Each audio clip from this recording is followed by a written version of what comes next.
கிறிஸ்துவுக்குள் பிரியமானவர்களே, அன்பு ரட்சகர் இயேசு கிறிஸ்துவின் நாமத்தில் உங்களுக்கு என் அன்பின் வாழ்த்துக்கள்.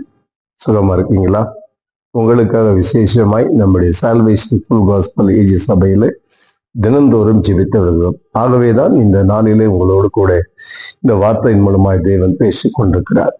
வார்த்தை கேட்கிற நாம் வார்த்தை விசுவாசிக்கும் போது அந்த வார்த்தையினுடைய ஆசீர்வாதத்தை நாம் நிச்சயமாய் பெற்றுக்கொள்ள முடியும். ஆமென்.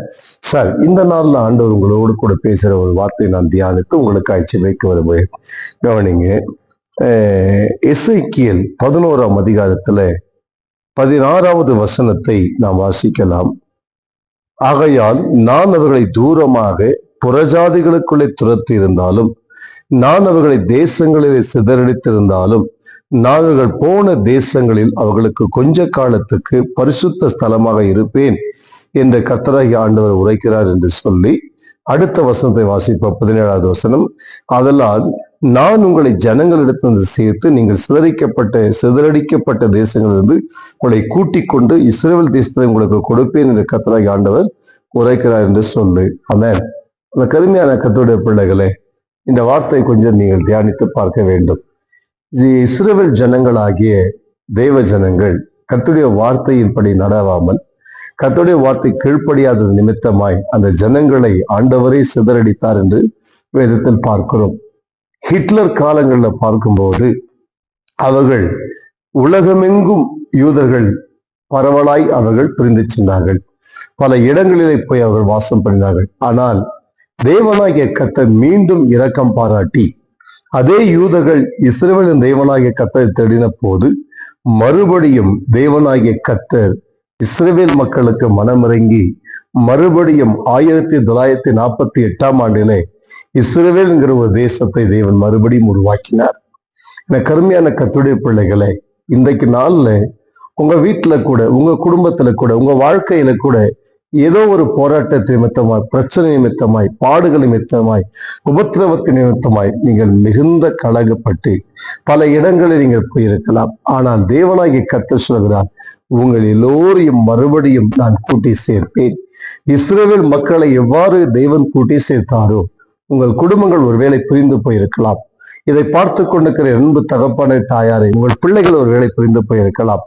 ஒருவேளை உங்கள் மனைவியோ சரி, உங்கள் கணவனோ சரி, ஒருவேளை உங்கள் பிள்ளைகளும் சரி பிரிந்து போயிருந்தால் இந்த நாள்ல தேவனாகிய கர்த்தர் இஸ்ரவேல் மக்களை கூட்டி சேர்த்தது போல உங்கள் குடும்பங்களை கூட்டி சேர்ப்பார். ஆமென். நீங்கள் விசுவாசியுங்கள், விசுவாசத்தை ஜெபம் பண்ணுங்கள். இஸ்ரவேலின் தேவனாகிய கர்த்தர் மறுபடியும் உங்கள் குடும்பத்தில் ஒரு சந்தோஷத்தை உண்டாக்குவார். ஆமென் சொல்லுங்க. உங்க குடும்பத்துல ஒரு மன மகிழ்ச்சியை தேவன் கொண்டு வருவார். பிரிந்து போன குடும்பங்கள் ஒன்று சேரும் போது அதில் இருக்கிற சந்தோஷத்துக்கு அளவே கிடையாது. எனக்கு அருமையான கர்த்தருடைய பிள்ளைகளே, இஸ்ரவேல் ஜனங்களை மறுபடியும் தேவன் கூட்டி சேர்த்து அவர்களுக்கு சுதந்திரத்தை கொடுத்தது போல இன்றைக்கு உங்களுக்கும் அவர் கொடுக்க வல்லவர். நான் ஜெபிக்கிறேன். அன்பு பிதாவே, உமக்கு நன்றி செலுத்துகிறோம். இதோ என்னோடு இணைந்து ஜெபிக்க இந்த தகப்பன தாயாருக்காக, இந்த சகோதரன் சகோதரிக்காக நான் இணைந்து ஜெபிக்கிறேன்ப்பா. பிரிந்து போயிருக்கிற குடும்பங்களை ஒன்று சேர்த்து அவர்களை சமாதானத்தின் கட்டினால் இவர்களை கட்டி ஆண்டவரே உம்முடைய கிருபை தந்தவர்களை நடத்தும்படியாய் ஜெபிக்கிறேன்ப்பா. விசேஷமாக இஸ்ரவேல் மக்களை மீண்டும் ஒன்று கூட்டி சேர்த்தது போல இதோ இந்த வார்த்தை கேட்டுக்கொண்டிருக்கிற பிள்ளைடைய குடும்பங்களை பிரிந்து போய் கிடக்கிற உறவுகள், அந்த பிரிந்து போய் கிடக்கிற பிள்ளைகள், பிரிந்து போய் கிடக்கிறதான எல்லா காரியங்களையும் என் தேவன் அந்த ஒன்றாக இணைக்கும்படியாய் ஜெபிக்கிறேன். Bless them in the mighty name of Jesus. ஆண்டவரே, இந்த வார்த்தை கேட்டுக்கொண்டிருக்கிற ஒவ்வொரு பிள்ளைகளுடைய குடும்பத்திலும் ஒரு தெய்வீக சமாதானம் வருவதாக, ஒரு தெய்வீக சந்தோஷம் வருவதாக. Touch them, Lord. ஆண்டவரே, நம்முடைய கரத்தில் அர்ப்பணிக்கிறோம். இந்த நிகழ்ச்சி, இந்த வார்த்தை கேட்டு ஒவ்வொரு குடும்பத்திலும் கர்த்தர் பெரிய காரியத்தை செய்யும். ஆசீர்வதியும். இயேசுவின் நாமத்தில் ஜெபிக்கிறோம் பிதாவே. ஆமென். இந்த கருமையானவர்களை நாம் ஜெபித்திருக்கிறோம். கவலைப்படாதீங்க. கட்டாயம் உங்கள் குடும்பத்துல ஒரு பெரிய சந்தோஷத்தை தேவன் தருவாராங்க. ஆமென். நீங்கள் பெற்றுக்கொண்ட நன்மைகளை கமெண்ட்ல சொல்ல மறக்காதீங்க. மற்றவங்களுக்கு சொல்லுங்க, ஷேர் பண்ணுங்க, லைக் பண்ணுங்க, சப்ஸ்கிரைப் பண்ணுங்க. கட்டாயம் தேவன் உங்களை ஆசீர்வதிப்பார். God bless you.